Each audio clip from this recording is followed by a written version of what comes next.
آپ نے کیسے اور کیوں اسلام مخالف کتاب لکھنے کا فیصلہ کیا؟ آپ کی زندگی ایمان کے لحاظ سے کیسی تھی؟ آپ کا ایمان کس پر تھا؟ آپ کا سب سے بھاری اور افسوسناک اظہار کیا تھا جو آپ نے اسلام کے لیے استعمال کیا؟ آپ کے قریبی لوگوں کا رد عمل کیا تھا جب آپ مسلمان ہوئے؟ میں سوچتا تھا اسلام جھوٹ ہے، اسلام ایک خطرہ ہے۔ مجھے 2000 سے زیادہ موت کی دھمکیاں ملی اور آخر کار میں نے اسلام مخالف کتاب لکھنے کا فیصلہ کیا۔ خدا مجھے اشارہ دے تاکہ میں 100% جان لوں یہی درست راستہ ہے۔ میں اس وجہ سے 2 دن تک سو نہیں سکا، میں اسے تسلیم نہ کر سکا۔ یہ انتہائی عجیب تھا۔ السلام علیکم بھائی جورام اینڈ کلیورن، آپ کے آنے کا شکریہ اور آپ کو دیکھ کر بہت خوشی ہوئی۔ میں پہلے آپ سے یہ پوچھنا چاہتا ہوں کہ جورم کون ہے؟ وعلیکم السلام۔ مجھے بلانے کا بہت شکریہ، یہاں آنا میرے لیے بہت عزت کی بات ہے۔ جورام وان کلیورن 23 جنوری 1979 کو ایمسٹرڈیم میں ایک عام سے گھرانے میں پیدا ہوا جس میں باپ، ماں، بھائی، چھوٹی بہن اور ایک بلی تھی۔ ایمسٹرڈیم میں ایک پروٹسٹنٹ گھرانے میں پلا بڑھا۔ ہائی اسکول سے فراغت کے بعد میں نے کمپیریٹیو ریلیجن پڑھا۔ میں چند سال ایک استاد رہا۔ ہالینڈ میں اور خصوصاً میری زندگی میں بہت سی چیزیں تھیں۔ جب میں ایک عمومی نظر ڈالتا ہوں اور جب اسلام کی بات آئی تو میں سیاسی طور پر فریڈم پارٹی کی طرف سے سرگرم ہو گیا۔ میں پارلیمنٹ کا ممبر بنا اور بالآخر میں نے ایک اسلام مخالف کتاب لکھنے کا فیصلہ کیا۔ اس کا آغاز ایک اسلام مخالف کتاب سے ہوا، پھر یہ خدا کی تلاش میں بدلی اور اختتام میرے مسلمان ہونے پر ہوا۔ آپ کی زندگی ایمان کے لحاظ سے کیسی تھی؟ آپ کا کس پر ایمان تھا؟ مسلمان ہونے سے پہلے میں اصلاحی چرچ سے ایک پروٹسٹنٹ عیسائی تھا۔ ہم بائبل پڑھتے تھے، ہم سب کے نام بائبل سے تھے، ہم سب کا بپتسمہ ہوا تھا، ہم چرچ جاتے تھے وغیرہ وغیرہ، یعنی ہم اس لحاظ سے کافی حد تک عیسائی تھے۔ ظاہر ہے کہ میرا خالق کائنات پر ایمان تھا، میرا جنت دوزخ پر ایمان تھا، میرا فرشتوں کی وحی پر ایمان تھا، اور ظاہر ہے اس چیز پر بھی جو عیسائیوں کو مسلمانوں سے الگ کرتی ہے، یعنی میرا یہ ایمان تھا کہ یسوع مسیح خدا کے بیٹے ہیں، اور زیادہ فلسفیانہ لحاظ سے میرا ایمان تھا کہ وہ خود خدا ہیں۔ میرا دوبارہ زندہ کیے جانے پر ایمان تھا، اور ظاہر ہے کہ مسیح علیہ السلام کی مصلوبیت پر بھی، اور میرا کفارے پر ایمان تھا۔ لیکن ٹرینٹی ایک انتہائی پیچیدہ تصور ہے، خواہ آپ مانیں یا نہیں، یہ واقعی بہت پیچیدہ ہے، کیونکہ بائبل میں خدا کے بارے میں کہا گیا ہے کہ خدا لافانی ہے، لیکن اگر آپ لافانی ہیں لیکن پھر بھی آپ مر جاتے ہیں تو آپ بیک وقت لافانی اور فانی نہیں ہو سکتے۔ یہی وہ چیز تھی کہ جب میں ذرا بڑا ہوا 16-17 سال کا تو میں نے اس پر اعتراضات شروع کیے کہ یہ لوجیکل بات نہیں ہے۔ میں نے کئی لوگوں، پادریوں، تبلیغیوں، حتیٰ کہ ربیوں سے بات کی، لیکن ملنے والے جواب زیادہ تسلی بخش نہیں تھے۔ اس نے اسے میرے لیے پیچیدہ بنا دیا اور میرے ذہن میں اس قسم کے کچھ شکوک رہ گئے تھے، لیکن میں نے کہا ٹھیک ہے، اس کو چھوڑو، اور میں نے ایک جج کی طرح سوچا، بس یقین کر لیا، اور شاید میں اتنا ذہین نہیں کہ ساری بات سمجھ سکوں۔ اس کے باوجود میں خدا پر ایمان رکھتا تھا۔ میرا پھر بھی ایمان تھا کہ مسیح علیہ السلام ایک بہت اہم شخص ہیں۔ میرا ایمان تھا کہ وہ خدا کے بیٹے ہیں، لیکن اس کی حقیقت کو میں نے اسی پر چھوڑ دیا۔ آپ نے کیسے اور کیوں اسلام مخالف کتاب لکھنے کا فیصلہ کیا؟ ہائی اسکول کے بعد میں یونیورسٹی گیا اور میں نے کمپیریٹیو ریلیجن پڑھا، اور ایک قابل ذکر بات میرے خیال میں یہ تھی کہ میرا کالج کا پہلا دن 11 ستمبر 2001 تھا۔ میرے ذہن میں پہلے سے ہی تھا کہ اچھا یہ مسلمان لوگ وہ جنونی قسم کے ہیں اور یہ مذہب سچ نہیں ہے۔ پھر چند سال بعد ہالینڈ میں ایک شخص تھیو وان گوگ تھا، وہ ایک مشہور فلم ساز تھا اور اسے سڑک پر مار دیا گیا، اسے گولی ماری گئی تھی اور انہوں نے اس کا گلا کاٹنے کی کوشش کی تھی، اور اس کے پیٹ میں ایک چاقو گھونپا تھا جس پر ایان ہرشی علی نامی ایک اور لڑکی کے لیے ایک لیٹر تھا جس پر لکھا تھا اگلی باری تمہاری ہے۔ لہٰذا اس سے میرے اسلام مخالف احساسات میں اس طرح اضافہ ہوا کہ میں نے سوچا مجھے کچھ کرنے کے لیے سیاسی طور پر سرگرم ہونا چاہیے اور اپنے ملک کو اس برائی یا نقصان سے بچانا چاہیے۔ آپ نے اسلام کی وجہ سے سیاست شروع کی؟ ہاں، اور اس کا تعلق اسلام سے ہی تھا۔ یہی وجہ تھی کہ میں ایک کتاب لکھنا چاہتا تھا تاکہ لوگوں کو بتا سکوں کہ اسلام دنیا کے لیے خطرہ کیوں ہے۔ جب میں اپنی کتاب لکھ رہا تھا، جیسے کہ میں نے پہلے کہا، عیسائیت سے متعلق سوالات، شک و شبہات دوبارہ ابھرے، اور ظاہر ہے یہ سچائی سے متعلق تھے کیونکہ میں ایک ایمان والا عیسائی تھا، اور میرے عیسائیت کے سوالات کو بالآخر اسلامی انداز میں جواب ملا۔ کیونکہ ظاہر ہے جب میں نے کتاب لکھنی شروع کی تو بہت سے لوگوں کا خیال تھا کہ یہ کوئی سیاسی کتاب ہے، لیکن یہ سیاسی اتنی نہیں تھی، یہ ایک مذہبی کتاب تھی، کیونکہ میں لوگوں کو بتانا چاہتا تھا کہ اسلام ایک خطرناک مذہب کیوں ہے، اور میں نے اسے ایک عیسائی نقطہ نظر سے لکھا تھا۔ لہٰذا آغاز میں نے عیسائیت میں خدا کے تصور اور اسلامی تصور کے درمیان موازنہ شروع کیا، لیکن چونکہ مجھے ٹرینٹی کے بارے میں یہ شکوک تھے اور مجھے اسلام میں توحید یعنی خدا کا ایک ہونا نظر آیا، ہاں یہ زیادہ معقول بات لگتی ہے، اور پھر میں نے سوچا ٹھیک ہے، میں نے بائبل دوبارہ پڑھی تاکہ اپنا ایمان تازہ کروں کہ اسلام میں توحید کا تصور عیسائی تصور کیوں نہیں ہے۔ لیکن جب میں پرانا عہد نامہ پڑھ رہا تھا اور میں نے دیکھا کہ پرانے عہد نامے میں پیغمبر نے کہا تھا ایک خدا، ایک خدا، ایک خدا، اور پھر میں نے سوچا ٹھیک ہے، میں نئے عہد نامے میں صرف یسوع مسیح کے الفاظ دیکھوں گا था और फिर मुझे नए ओहदनामे में ये कहानी मिली। एक शख्स मसीह अलैहिस्सलाम के पास आया और पूछा, जिंदगी में अहम तरीन चीज क्या है, मैं जन्नत कैसे पा सकता हूँ? उन्होंने जवाब दिया, 2 चीजें हैं। ऐ इसराइल, तुम्हारा खुदा एक है, अपने पड़ोसी के साथ ऐसा सलूक करो जो तुम अपने साथ चाहते हो। तो मैंने सोचा, अच्छा यीशु मसीह भी यही बात कर रहे हैं। ऐ इसराइल, तुम्हारा खुदा एक है। लिहाजा मैंने सोचा कि खुदा का ये मुकम्मल मुसलमान तस्वुर ज्यादा माकूल लगता है और ये वही तस्वुर है जो मुझे पुराने और नए ओहदनामे में मिला था। और मैंने जाना कि ईसाईयत बतौर मजहब कुछ और सिखाती है, लेकिन ये खुदा का वो तस्वुर नहीं है जो मुझे बाइबल में मिला। चनाचे कई हफ्तों के मुताले, हर किस्म की किताबें पढ़ने, फिर दोबारा पढ़ने के बाद मैंने सोचा, ठीक है, शायद खुदा की यकताई ही वो चीज है जो हक है। तो इस तरह इसका आगाज हुआ। अपनी तहकीक के दौरान आपने कौन से वसाइल इस्तेमाल किए? चूँकि मैं काफी हैरान परेशान था, लिहाजा मैंने उन मजहबी मामलात पर कई अथॉरिटीज को खत लिखे और एक तहरीर मैंने शेख अब्दुल हकीम मुराद को लिखी थी, जो कैम्ब्रिज यूनिवर्सिटी के प्रोफेसर हैं। ये जाहिर है एक लिहाज से बड़ी अजीब बात थी, क्योंकि मैं पहले एक सियासतदान था, फिर भी मैं इस्लाम मुखालिफ मकसद से इस्लाम के खिलाफ एक किताब लिख रहा था और मैं दूसरे मुल्क के मुसलमान प्रोफेसर से पूछ रहा हूँ, क्या आप मेरी मदद कर सकते हैं? लिहाजा मैंने उन्हें बताया कि मैं एक किताब लिख रहा हूँ, मेरे जहन में बहुत से सवालात हैं। लिहाजा सादा अल्फाज में मैंने कह दिया कि मैं क्यों सोचता हूँ इस्लाम दहशतगर्दी को फरोग दे रहा है, ये औरत, ईसाईयत और दूसरी चीजों का मुखालिफ क्यों है। और शायद 6 हफ्तों बाद उन्होंने मुझे एक तफसीली ईमेल भेजी और बराह रास्त समझाना शुरू किया। मेरे बहुत से सवालों के जवाब दिए, लेकिन मुझे ये भी कहा गया कि आपको ये आर्टिकल पढ़ना होगा, ये किताब, वो किताब पढ़नी होगी, उस शख्स से पूछना होगा। उनके समझाने का अंदाज बहुत तफसीली था, लेकिन बिलाखिर तमाम किताबें और मज़ामीन पढ़ लेने के बाद मैंने पुराने ओहदनामे के पैगम्बरों और मोहम्मद सल्लल्लाहु अलैहि वसल्लम के दरमियान मुवाजना किया। अब मेरे पास कोई एतराज न था कि वो सब पैगम्बर हैं और ये नहीं है। और मैंने सोचा, अच्छा अगर मैं इन्हीं बुनियादों पर हजरत मूसा को तस्लीम करूँ लेकिन पैगम्बर सल्लल्लाहु अलैहि वसल्लम को तस्लीम न करूं, तो फिर ये कुछ और बात है। मैंने सोचा, मैं इन्हें पैगंबर क्यों नहीं समझता। मैंने सोचा शायद इसलिए कि उनकी बहुत सी बीवियां थीं, लेकिन फिर जब आप हजरत सुलेमान को देखते हैं या आप हजरत दाऊद इब्राहिम अलैहिस्सलाम को देखते हैं, पुराने ओहदनामे में कई अफराद का जिक्र है जिनकी 1 से ज्यादा बीवियां थीं। हत्ता कि जब आप गैर मजहबी किताबों में देखते हैं तो सकाफती तौर पर यूरोप, अफ्रीका, एशिया, हर जगह ऐसे मर्द हैं जो कई वजूहात की बिना पर कई बीवियां रखते हैं। तो मैंने सोचा कि अच्छा ये भी कोई वजह नहीं हो सकती। तो एक एक करके ये तमाम वजूहात यकजा हुई। बिलाखिर मैंने सोचा कि मुझे कहना पड़ेगा ये सब पैगंबर नहीं है, मगर मेरा इस पर ईमान न था, क्योंकि मेरे ख्याल में जो काम उन्होंने किए, जो बातें उन्होंने की, जो मौजज़ात दिखाए, वो अपनी बातों और कामों से साबित शुदा थे। लिहाजा फिर तो वो है। और फिर मैंने कहा, फिर मुझे ये तस्लीम करना पड़ेगा कि मोहम्मद सल्लल्लाहु अलैहि वसल्लम भी पैगंबर हैं। लेकिन मुझे इसमें शुबा था। तो पहले मैंने सोचा कि तारीख मुझे बताती है कि वो सबसे बुरे शख्स हैं। फिर मैंने कहा कि शायद वो इतने बुरे ना हो, लेकिन वो पैगंबर भी ना हो। और बिलाखिर मुझे ये शुबा होने लगा कि वो पैगंबर ही हैं। हाँ, इसी बात ने मुझे एक बार फिर कई किताबें पढ़ने पर मजबूर किया। और एक बात जो मेरे ख्याल में अब्दुल हकीम मुराद के बारे में बहुत दानिशमंदाना थी, वो ये थी कि उन्होंने कहा, तुम इस्लाम मुखालिफ दलाइल पर जो किताबें पढ़ते हो वो गैर मुस्लिमों ने लिखी हैं। अगर तुम ईसाईयत के बारे में मजीद जानना चाहते हो तो मुल्हिदों की किताबें ना पढ़ो, बल्कि ईसाइयों की लिखी किताबें पढ़ना शुरू करो। वो इस पर क्यों ईमान रखते हैं, उनके दलाइल क्या हैं। लिहाजा इस्लाम के हवाले से भी तुम्हें यही करना चाहिए। इस्लामी असातिज़ा, इस्लामी उलमा वगैरह की लिखी हुई किताबें पढ़ना शुरू करो। और फिर एक ही मौजू पर मुसलमान और गैर मुस्लिम मुसन्निफीन की किताबों का मुवाजना करके तुम देख सकते हो कि कहाँ उन्होंने गलत मोड़ लिया, कहाँ अल्फाज का गलत अंदाज में तर्जमा किया। बास मर्तबा गैर दानिस्ता तौर पर वो नहीं जानते कि कहाँ चीजें शामिल हुई, कहाँ खारिज हुई। लिहाजा बिलाखिर आपको एक नया मजहब तश्कील पाता हुआ नजर आता है, सिर्फ इन्हीं तमाम बातों की वजह से। और मैंने यही किया। मैंने पैगंबर सल्लल्लाहु अलैहि वसल्लम की जिंदगी पर भी यही किया। मैंने मार्टिन लिंक्स की किताब पढ़ी, the life of the profit, जो मोहम्मद सल्लल्लाहु अलैहि वसल्लम के इब्तदाई माखज़ पर मबनी थी। और जाहिर है ये एक नौ मुस्लिम ने लिखी थी। और उसके दलाइल देने का अंदाज, उसके बताने का, लिखने का अंदाज मुझे बहुत पसंद आया, क्योंकि ये सकाफती मुमासलत थी। मसलन मैं किसी मखसूस मौजू वगैरह पर कैसे जाऊं, और पहली मर्तबा मैंने उन्हें देखा एक जंगजू के रूप में नहीं, क्योंकि मेरे जहन में उनकी यही तस्वीर थी, बल्कि मैंने उन्हें एक बाप के रूप में देखा, और उन्हें एक दोस्त, एक उस्ताद और दीगर कई रूप में देखा। और हाँ, तब मैंने उस शख्स को अपने किरदार में देखा और मैंने कहा, मैं बहुत कुछ कह सकता हूँ, लेकिन ये नहीं कह सके वो अच्छे इंसान नहीं है। चनाचे उनके किरदार ने मुझे मजीद पढ़ने और मजीद जानने पर उकसाया।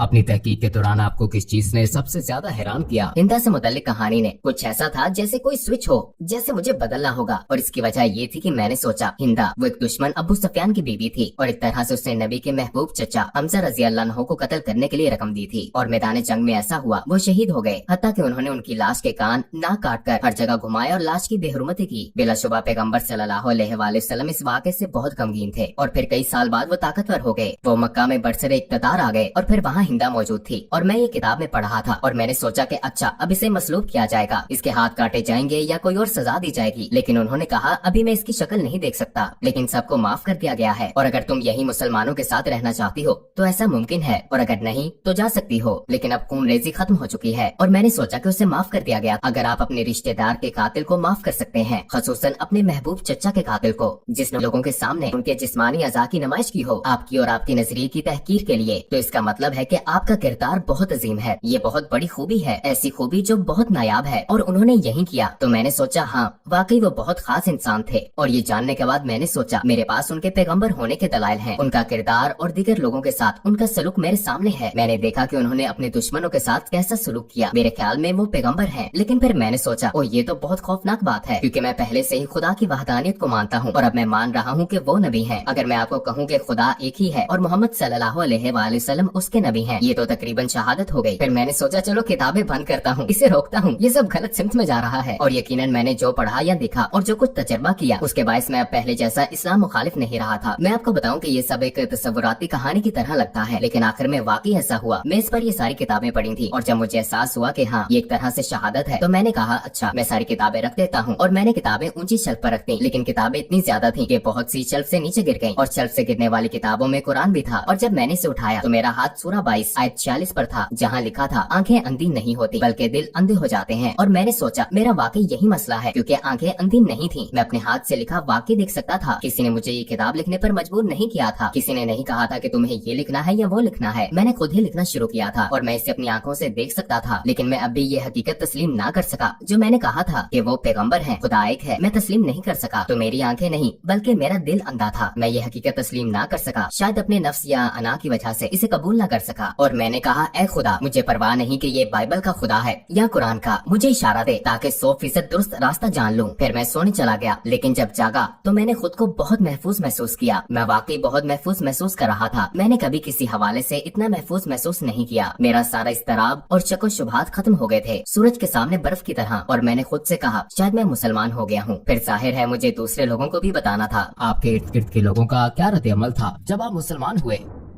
अस्सलाम वालेकुम भाई और बहनों, हमने देखा है कि हमारे 80% नाज़रीन बाशुमूल इस वीडियो के ने हमारे चैनल को सब्सक्राइब नहीं किया है। जैसा कि आप जानते हैं हम एक गैर मुनाफा बख्श तंजीम है और हमने अपनी वीडियोस पर एड्स बंद रखी हैं। लिहाजा हम सिर्फ इसलिए कह रहे हैं ताकि सच्चाई को फैलाया जाए। ये एक छोटा सा अमल लग सकता है, लेकिन इंशाल्लाह ये बहुत से लोगों के लिए रहनुमाई का जरिया होगा। आइए अब सब्सक्राइब बटन पर क्लिक करें और एक साथ चलें अब्दियत की तरफ। आपके इर्द गिर्द के लोगों का क्या रद्द अमल था जब आप मुसलमान हुए? अक्सर का रद्द-ए-अमल मनफी था। यकीनन बहुत से लोगों के लिए, खसूसन कुछ अंकल और आंटियों के लिए एक सदमा था। उन्हें खबरों से इसका पता चला और जब अपनी माँ को बताया तो वो रोने लगी। और मेरी बीवी काफी खुले जहन की थी। हाँ वो इस बारे में बहुत मुस्बत थी। उसने कहा अच्छा अगर इस्लाम ही आपका हकीकी ईमान है और ये आपके दिल में है, मैं कौन हूँ? और मेरी पिछली मुलाजमत के कुछ साथी काफी जारहाना थे। मुझे 2000 से ज्यादा मौत की धमकियाँ मिली मुझे सपोर्ट करने वालों की तरफ से जिन्होंने मुझे वोट दिया था। लोगों ने इंतहाई नफरत अंगेज बातें की। हम तुम्हारी बीवी का रेप कर देंगे, तुम्हें गोलियां मार देंगे, हमें तुम्हारे बच्चों का स्कूल मालूम है, वगैरह वगैरह। इनमें से ज्यादातर यकीनन अहमक हैं, क्योंकि वो कंप्यूटर पर फजूल लिखने वाले पागल लोग हैं। तो वो काफी मुश्किल वक्त था और मुझे अपने काम पर भी जाना था। और ये एक ईसाई तंजीम थी। उसके लीडर ने कहा ये नाकाबिले यकीन है और उसने कहा हाँ मैंने तब्दीली महसूस की थी। जब तुम रेडियो पर मखसूस मौज़ूआत पर बोलते थे तो कुछ ज्यादा ही नरम मिजाज होते थे, पहले की तरह सख्त नहीं। तुम मुसलमान हो रहे थे। और जब मैंने कहा हाँ मैं मुसलमान हो गया था तो उसने कहा कि मैं इस वजह से 2 दिन तक सो नहीं सका। मैं इसे तस्लीम न कर सका। ये इंतहाई अजीब था। लेकिन मेरे लिए सबसे मुश्किल काम अपने दादा को बताना था, क्योंकि मेरे दादा मरने वाले थे। उनकी उम्र तकरीबन 93-94 साल थी और वो घर में बिस्तरे मर पर थे। मुझे उन्हें बताना था और मेरी माँ ने मुझे कहा था तुम्हें बताना होगा कि तुम्हारे दादा उनके वालिद थे। तो मैंने कहा अच्छा तो फिर आपको मेरे साथ आना पड़ेगा। वो एक ढाल की तरह थे और मैंने सिर्फ इतना कहा कि दादा मैं मुसलमान हो गया हूँ। और फिर उन्होंने अपनी आंखें बंद कर ली और मैंने सोचा कि उनकी सांसें बंद हो गई हैं, क्योंकि वो बहुत बूढ़े थे। और कुछ देर के लिए वाकई उनकी सांसें रुक गईं और फिर वो दोबारा सांस लेने लगे और उन्होंने मेरी तरफ देखा और कहा चलो कम से कम तुम कैथोलिक तो नहीं बने।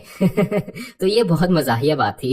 और आखिरी बात रेडियो में मेरे पुराने बॉस ने कहा अच्छा हमें क्या मालूम कि कल को तुम हिंदू या कुछ और बन जाओ। तो मैंने उससे कहा कि मैंने कभी मजहब मुंतखब नहीं किया। ऐसा एक ही बार हुआ जब मैं मुसलमान हुआ था। इससे पहले मैंने अपना मजहब मुंतखब नहीं किया था। मैं एक ईसाई घराने में पैदा हुआ। मेरी परवरिश एक ईसाई तरीके से हुई और मैं बहुत मशकूर हूँ उन तमाम अच्छी चीजों के लिए जो इससे मुझे मिली। लेकिन ये मेरा फैसला नहीं था और सिर्फ एक बार जब मैंने फैसला किया तो वो मेरा मुसलमान होने का फैसला था। और ये सबसे ज्यादा, जैसा मैंने कहा, मुझे लगता है ये मेरा सबसे अहम फैसला था और मेरा सबसे अक्लमंदाना फैसला था। मैंने कभी एक फैसला करने में साल साल नहीं लगाए सिवाय मुसलमान होने के। जब आपने अपनी पहली नमाज पढ़ी तो कैसा लगा? यकीनन ये एक खूबसूरत लम्हा था, लेकिन बहुत अजीब भी था, क्योंकि ईसाईयत में आपको इस तरह इबादत करने की आदत नहीं होती। आप हाथ जोड़कर इबादत करते हैं और शायद घुटनों के बल अपने हाथ वगैरह के सामने बैठकर। लेकिन मुझे ये बहुत खूबसूरत लगता है कि आप वाकई सजदा करते हैं, आप वाकई अपने रब के आगे निहायत आजिज़ी से झुकते हैं। तो मेरे ख्याल में ये बहुत आजिज़ाना और खूबसूरत अदा है, और हाँ, इससे मुझे बहुत खुशी महसूस हुई। आपको 3 सबसे बड़े किन चैलेंजेस का सामना हुआ जब आपने इस्लाम कबूल किया? यकीनन मुसलमान बनना एक बहुत बड़ा चैलेंज था, क्योंकि मुझे अपने पूरे खानदान को भी बताना था, और ये एक बहुत बड़ा चैलेंज था ये सोचना कि मुसलमान बनना बहुत मुश्किल होगा, क्योंकि खसूसन एक प्रोटेस्टेंट ईसाई के तौर पर मजहबी लिहाज से आपको बहुत ज्यादा चीजें नहीं करनी पड़ती, लेकिन बतौर मुसलमान अमली तौर पर दिन में 5 वक्त की नमाज जरूरी है, खाना एक खास तरीके से खाना जरूरी है, एक खास अंदाज से सोचना जरूरी है, आपके लिए हर लम्हा बेहतरीन रहना जरूरी है अपने खालिक से ताल्लुक के बायस, और इस हकीकत की वजह से कि आपको दिन में 5 वक्त नमाज अदा करनी है। ये एक तरह से खालिक की मुस्तकिल याद दहानी है। तो ये आपको एक ईसाई के मुकाबले में इस हकीकत से कहीं ज्यादा आगाह रखता है कि आपका एक रब है। ये मेरा तजर्बा है, और मैं सोचता ओ आज 5 वक्त की नमाज पढ़ना मैं नहीं कर सकता, मुझे करना है। तो इस चीज ने सोच मुश्किल बना दी, लेकिन मेरे मुसलमान होने के बाद ये बिल्कुल मुश्किल नहीं था। क्या आप अपने बच्चों की परवरिश भी बतौर मुसलमान कर रहे हैं? आप यकीनन कोशिश करते हैं। मुझे पता नहीं कि आप एक मुसलमान की परवरिश कैसे करते हैं। मेरे ख्याल में ये बहुत मुश्किल काम है, खास तौर पर इस दौर में। जाहिर है, जब मैंने शादी की तो मैं मुसलमान नहीं था। आपने एक तरह से अहद किया कि आप अपने बच्चों की परवरिश बतौर ईसाई करेंगे, तो मुसलमान होने के बाद जाहिर है मैं अपने बच्चों की परवरिश बतौर ईसाई नहीं कर रहा। अगर ईसाईयत से मुतालिक बच्चों का कोई सवाल होता है तो वो मेरी बीवी से पूछते हैं और उन्हें ईसाई जवाब मिलता है, और अगर वो मेरे पास आते हैं तो उन्हें इस्लामी जवाबात मिलते हैं। लेकिन अक्सर वो कहती है कि अपने बाप से पूछो। मेरी बीवी सबके लिए हलाल खाना पकाती है, तो ये बहुत खूबसूरत बात है। वो कहती है मैं 5 खाने नहीं बनाऊंगी, तो सब एक जैसा खाना खाते हैं। आप हलाल खाना चाहते हैं तो सब हलाल खाते हैं। तो एक तरह से ये कुदरती अमल की तरह है। इस्लाम के खिलाफ आपका शदीद तरीन और अफसोसनाक इजहार ख्याल क्या था? मेरे ख्याल में इस्लाम एक झूठ है, क्योंकि ये बात मैं अक्सर कहता था, इस्लाम झूठ है और कुरान जहर है। लेकिन जब मैं कहता था कि इस्लाम एक झूठ है, तो इससे मेरी मुराद थी कि सारा मजहब और उससे मुंसलिक हर चीज। तो ये एक तरह से जहालत का आला तरीन दर्जा था। हाँ, मुझे इस चीज का अफसोस है, क्योंकि ये एक छतरी की तरह था, और बाकी सब कुछ इस्लाम एक झूठ है कि तसव्वुर के तहत आता था, क्योंकि यही बुनियादी सोच थी। और यकीनन मैं खुद को इल्जाम देता हूँ और जानता हूँ कि ऐसा करने वाले बहुत से लोग अमली मुसलमान नहीं है। और एक तरह से मैं इस चीज को समझता हूँ, क्योंकि हर चीज जो सियासी, समाजी और सकाफती लिहाज से कही और की जाती है, उसे भी शुमार किया जाता है। मैं कभी कभी अपनी पुरानी पार्टी के लोगों के दलाइल भी सुनता हूँ जिन्हें मैंने नाराज किया। हाँ, ये चीज मुझे परेशान करती है, और यही वजह है कि हमने IXC इस्लामिक एक्सपीरियंस सेंटर नाम एक तंजीम कायम की, और हम स्कूलों, प्राइमरी और हाई स्कूलों, कॉलेजों, यूनिवर्सिटियों, यहाँ तक कि हुकूमत के 2 महकमों, दीगर समाजी तंजीमों और गिरजा घरों में जाते हैं, इस्लाम के बारे में गलत फहमियां दूर करने, पैगाम फैलाने और इस्लाम को उसके हकीकी रंग में दिखाने के लिए। और हम ये ऐनक के साथ वर्चुअल रियलिटी के जरिए करते हैं। तो ये एक बहुत पुरलुत्फ तजर्बा भी होता है, और इस तरह हम इन चीजों को मिटाने की कोशिश करते हैं जो मैंने माजी में कही और की हैं। लोगों को इस्लाम के बारे में कैसे तहकीक करनी चाहिए? क्या आप सिर्फ गूगल सर्च का मशवरा देते हैं? नहीं, मैं यकीनन गूगल का मशवरा नहीं दूंगा। मैं कभी इसका मशवरा नहीं दूंगा। मैं कहूंगा कि कंप्यूटर बंद कर दो। नहीं, मेरे ख्याल में ये बहुत जरूरी है कि लोग किताबें पढ़ें, असली सफात वाली किताबें। मैं मशवरा दूंगा मार्टिन लिंक्स की किताब Muhammad his life based on the early sources पढ़ें। जिस किताब की मैंने पहले बात की थी, ये एक सब्ज किताब है, और मैं समझता हूँ कि लोगों के लिए ये बहुत जरूरी है कि कुरान का खुद से गहरा मुतालिया ना करें, क्योंकि ये एक बहुत ही पेचीदा किताब है। और अगर आपके पास ऐसा कोई नहीं जो आपको सिखा सके, खास तौर पर ज्यादातर लोग जो इस्लाम के बारे में कुछ नहीं जानते, रवानी से अरबी या क्लासिकी अरबी बोलने वाले नहीं होते, तो आप कुरान की तफसीर या तर्जुमा पढ़ते हैं, और जाहिर है ज्यादातर ये मुसद्दिका नहीं होता। इसलिए मैं लोगों को सिर्फ सीरत का मुतालिया करने का मशवरा दूंगा। नबी के किरदार और जिंदगी का मुतालिया करें, क्योंकि रवायत भी हमें यही सिखाती है। उनकी जिंदगी कुरान थी, वो एक तरह से जिंदा कुरान थे। उनकी सुन्नत का मुतालिया करें, और मेरे ख्याल में ये इस्लाम को दरियाफ्त करने का बेहतरीन तरीका है। और आखिर में आप क्या कहना चाहेंगे? मैं मुसलमान होने के बाद पहले से ज्यादा खुशो-खुर्म हो गया हूँ, इसलिए मैं सबको मुसलमान होने की दावत देना चाहता हूँ, क्योंकि ये आपकी रूह और आपके दिल को खुशी और सुकून देता है। ये सच है, ये आपके दिलो जान से हम आहंग है। कम अज कम इसे इस्लामी नुक्ता नजर से देखें, सीरत नबी को पढ़ने की कोशिश करें, समझने की कोशिश करें कि मुसलमान किस बात पर ईमान रखते हैं, उनके रवैयों से कतई नजर, क्योंकि मुझ समेत बहुत से मुसलमान हैं जो मुसलमानों की तरह नहीं रहते। मैं हमेशा एक मुसलमान की तरह नहीं रहता, हालांकि रहना चाहिए मुझे भी और बाकी सबको भी। लेकिन आप तमाम मिसालों से बड़ी नबी सल्लल्लाहु अलैहि वसल्लम की मिसाल को देखें, और अगर आप उनकी जिंदगी का मुतालिया करें तो शायद आपको रहनुमाई मिल जाए, या आपको सच की तरफ ले जाती है।